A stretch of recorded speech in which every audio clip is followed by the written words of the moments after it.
NEET மறுதேர்வு முடிவுகளை தேசிய தேர்வுகள் முகமை வெளியிட்டுள்ளது.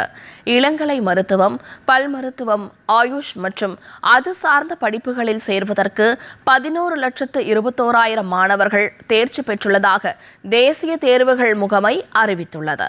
அனைத்து தேர்வர்களின் மதிப்பெண் பட்டியல்களும் neet.nta.nic.in என்ற அதிகாரப்பூர்வ இணையதளத்தில் வெளியிடப்பட்டுள்ளது.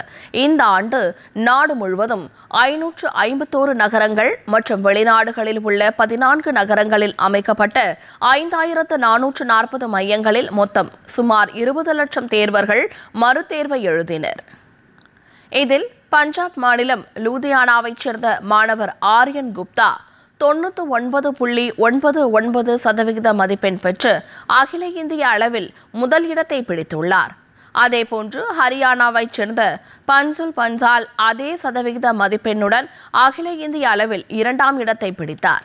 தமிழ்நாடு மற்றும் உத்தரப்பிரதேசம் ஆகிய மாநிலங்களிலிருந்து தலா 9 பேர் முதல் 130 இடங்களை பிடித்தவர்களில் உள்ளனர்.